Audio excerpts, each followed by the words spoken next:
What's going on here? What's going on? I'll tell you exactly what's going on. You have been working for Mrs. Black for over 15 years. A couple of years ago, you started having a streak of bad luck. You like to play the ponies, and you had an unhappy bookie on your back. Mrs. Black was starting to get forgetful, so you thought she would notice some things going missing, like her jewelry and silverware. While you were looking around one day for something to hawk, you found her will. You knew she was very fond of you, but you were surprised to see that although she was going to leave some of her money to her relatives, she was going to leave the bulk of her estate to you, for caring for her and her cat for all those years. Then, a few weeks ago, she noticed some of her favorite jewels were missing. The only other person in the house was you. She thought she wasn't going to notice. So she hired a private detective to investigate you and the rest of her long-lost relatives to see if they were worthy of her money when she passed away. The detective found out a lot more than you all bargained for. Her niece Angie was living like trailer park trash, and her so-called royalty husband was nothing but a con man. Her nephew Colin never had a job in his life and was living off his foster parents. Her favorite nephew Bartholomew had stolen the tuition money she gave him for college and spent it on a baseball camp. And you, her trusted employee, was stealing from her. It's always the butler, right?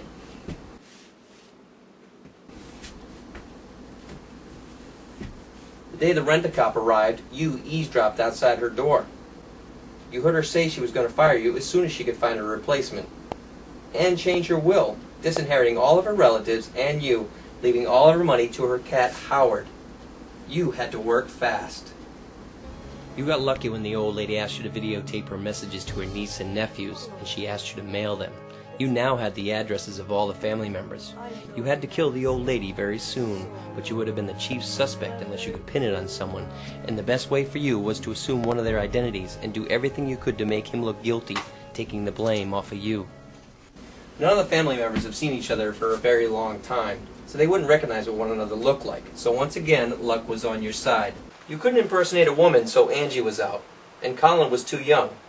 Bucky was also too young and had seen the old lady recently. So that left poor old feeble-minded deaf Chet, an easy target and easy to impersonate. Some old clothes and $5 worth of theater makeup, and the stage was set for murder. You delivered all the other videotapes to the family members, but you hand-delivered the tape to Chet. You told him Mrs. Black wanted you to stay there with him, till he viewed the videotape and you would return with his reply. So the old man let you in. That was when he signed his own death warrant. You killed the old man, stripped him of all identity, took off his clothes, and dumped him in the river on the west end of town, where street people have been known to gather. If and when he was found, no one would bother to look too hard to find out who he was. No one reported him missing, no one cared. So he would go in the files as John Doe. You returned to Mrs. Black employ and waited for the day the others would arrive. On the day of the murder, you brought Mrs. Black her afternoon tea and put her to bed for her nap. She would sleep long enough for you to go to the ferry and take it to the mainland. There you changed into Chet's clothes and waited for the others to arrive at the ferry dock. They all introduced themselves, and Chet bored all the others with his endless war stories to convince them that he was the real Chet. Then they all boarded the ferry to the island. Once off the boat, the others waited at the taxi stand for a ride to Mrs. Black's home. You excused yourself, telling everyone you were seasick, and if you were not back from the men's room when the taxi arrived, for them to go ahead without you and you would take a later taxi. You ran to your car and sped back to Mrs. Black, changed back into the butler's clothes just in time to let the others in. You asked them to wait in the living room while you told Mrs. Black they had arrived. Once out of the room, you quickly put the old man's clothes over the butler's clothes to make changing back to the butler's clothes faster. You then ran out the back door and around the front door where Bucky let you in. You told him you wanted to sit in the dining room, so they all agreed to go there. You had to get them into the dining room because that is where Mrs. Black told you to put them when they arrived so she could have a chat with them. Once there, Chet excused himself, saying he had to go to the bathroom again. Everyone assumed he was a little seasick and thought nothing of it. You then changed into the butler's clothes and went to Mrs. Black's room to get her. You were lucky the old lady was already awake and dressed to meet her guests. You helped her into the dining room and returned with the investigation folder, then put Chet's clothes on and returned to the dining room as Chet. Mrs. Black started to tell everyone they were getting cut out of the will, and why. After she yelled at Chet, he told her he wished she were dead, then again excused himself to go to the bathroom. You ran to the kitchen, changed back into the butler's uniform, and returned to the dining room to bring Mrs. Black her cat, and help Mrs. Black to her bedroom.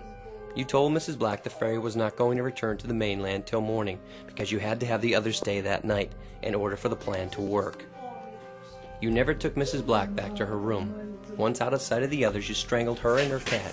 You had to have the body found that night, so you dragged her into the game room and left her body there in front of the bar, where you knew Angie would soon be looking for booze. Then you changed back into Chet's clothes and returned to the dining room, where you found everyone there discussing being cut out of the will. You then again voiced your opinion on how much you wish Mrs. Black was dead, setting the seed in everyone's mind that you hated her most of all. You then said you were going to bed, and you waited in your room for everyone to retire, and for Angie to go looking for a bottle. When you heard the screams, you knew the plan had worked. You joined the others in the game room with Mrs. Black's dead body, and again said, "Good, I am glad she is dead." Then you went to the living room and waited for the police to arrive.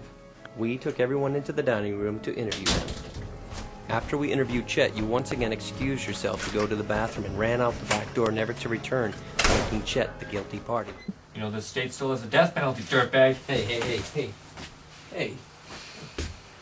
You knew everyone was starting to wonder where the butler went, and while we were doing our interviews, you called the house on your cell phone.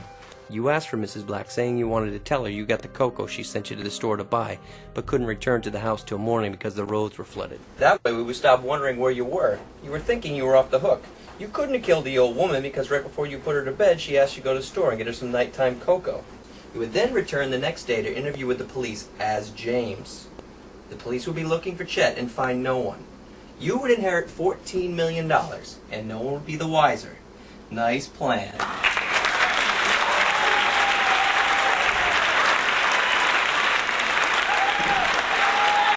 But you made one big mistake. You underestimated how intelligent I am. You see, we found out the ferry did have a return trip to the mainland that night. And when we found this out, we wondered why you tell Miss Black that it was canceled. You were hoping with the rain that it would be canceled, but you weren't so lucky this time. And you also hoped that when Chet ran away, he'd look so guilty that we wouldn't even bother to check to see if the ferry did have a trip back that night. Nice try. Right, nice try.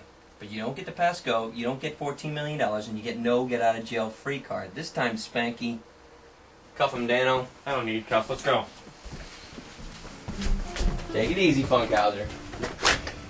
You move faster than that. Let's go.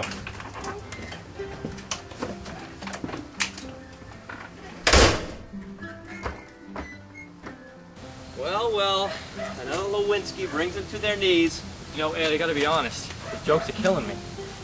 Oh, lighten up, Funkhauser. You know, if I respected your opinion, I'd ask for it. I taught you everything you know. Yeah, but somehow I still manage. Hey, Funkhauser! What'd you do?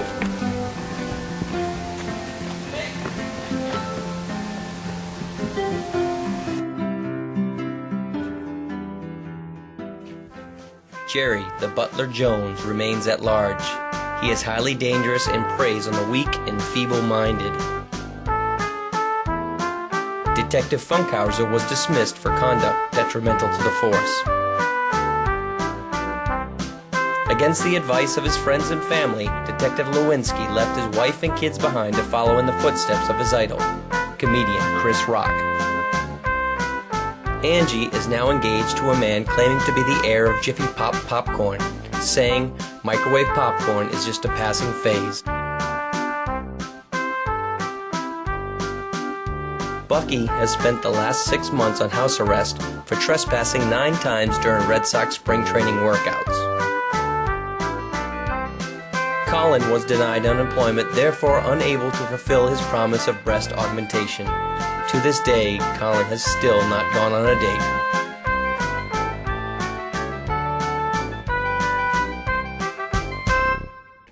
A film by the brothers Salisbury, An Aunt and a Friend. Story and dialogue by Aunt Nancy. Starring Rick as the butler Chet, Tim, Bucky, and Detective Funkhauser, Aunt Nancy, Old Lady, and Angie, Rob, Colin, and Detective Lewinsky, Herbie, the real Chet, Mom, Colin's foster mom, Steve, Colin's foster dad, Ty, Colin's